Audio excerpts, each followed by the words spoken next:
Austin here with AG AutoWorks, back with another Diag video.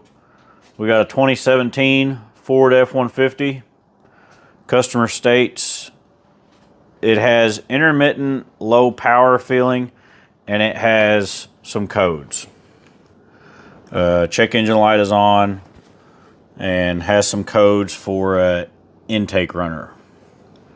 Now I'm going to pull up the inspection. Every time that we do diagnostic work here at AG AutoWorks, we put everything that we find in our diagnostic findings in a inspection link and send it to you. When you get that sent to you, it will look like this. You will have a link here. You click that link and you can scroll down and see everything that we found that was wrong. The first thing is the codes. You can click over to the next page there. You can zoom it and stuff too, but so there's the codes that it has. All of them have to do with the intake manifold runner. Stuck open, stuck close. So we looked at that. First thing that we do is a test drive. We test drive it to verify the complaint. We clear the codes, test drive it to see if codes come back, and record our data as we're test driving it. So, during the test drive, we view all the PIDs that would have to do with the intake runner. So I pulled them PIDs up and viewed what they looked like. Accelerating from 20 to 60.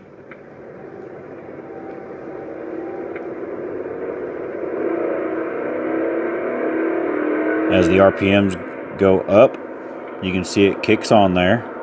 I can see as I gave it enough throttle, it turned the command back on and it ramps back up the wavelength. I'm decelling again to see if it turns back off, and it did. Right there. So after the test drive, there was no drivability issues. It had plenty of power. Seemed like it was driving great. Got back, turned the car off, turned the key back on to check codes. A code was back. It was a pending code, the 2005 code. Intake runner stuck open. So the next step in the diagnostic process is learning the theory of operations. Every vehicle functions differently. A 2017 Ford F100, or F150, sorry, will operate differently from a 2018 or 2019 F150. The theory of operations is basically, it tells you what it's supposed to be doing, what the computer commands it to do at what point.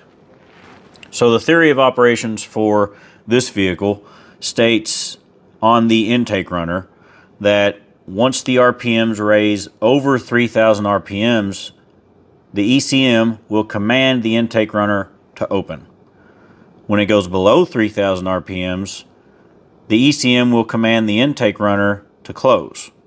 The way that it opens and closes is with a vacuum diaphragm on the intake that actuates up and down, and there's linkages that go and spin each intake runner in the intake.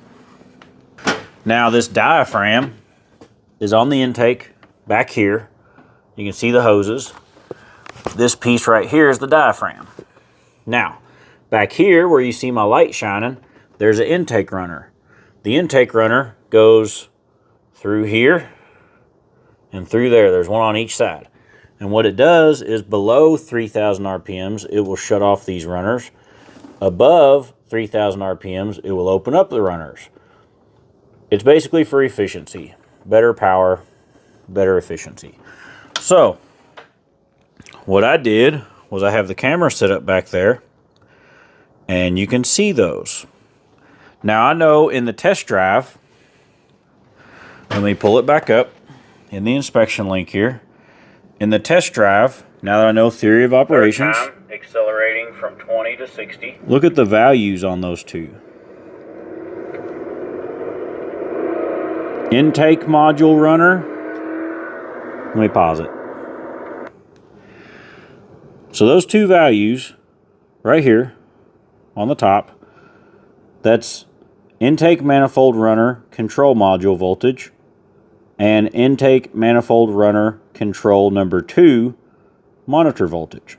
So look at them voltage numbers. We got 3.96 on top, 0.89 on the bottom. There's already a difference. They should be the same. So I pulled this in here and started to inspect some things.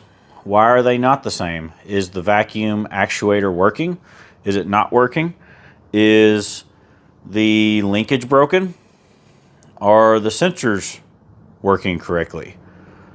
So I put that camera back there and you can view the intake runner shafts coming out. And what I did was hooked up my scan tool to it, and you can command on and off the intake runners. So here is my findings for that. And again, this is the exact videos that I send out on a DVI for the customer to see every time that I diagnose a vehicle. Because yes, diagnostic work you do have to pay for. It's just as valuable as the parts that we change, if not more valuable, because it could save a lot of money. And I like to give transparency in everything that I do. So if I say that there's this wrong with it, you know that that is what is wrong with it. For the longest time, you've always heard mechanic shops not being trusted. You go into a shop and they say, oh, you need $5,000 worth of work, and all you got was a paper with some scribbles on it. That's not how it's going to be here. You're going to get videos, you're going to get pictures, you're going to be as well informed as you can be. So let me show you the video that I sent the customer.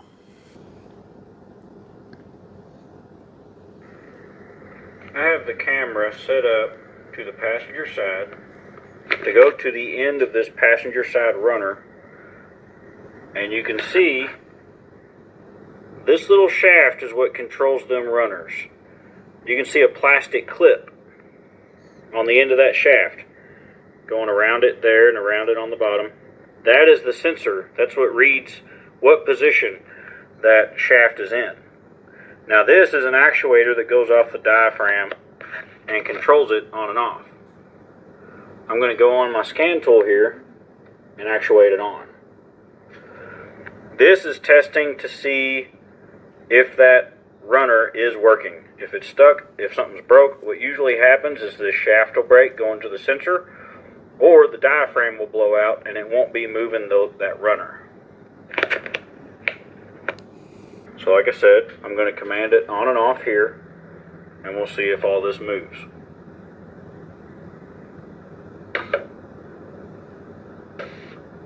Everything moves. Shaft isn't broken. Actuators are moving. Diaphragm is working. Alright, I've done the same on the driver's side. I have the camera sitting back there, seeing bank 1. Same thing. You can see the plastic on the sensor going around the shaft that goes to the runners.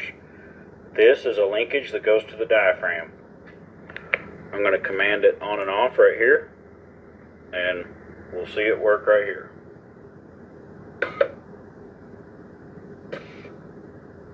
See the shaft not turning? That shaft is not turning, so the shaft is broken going to the sensor.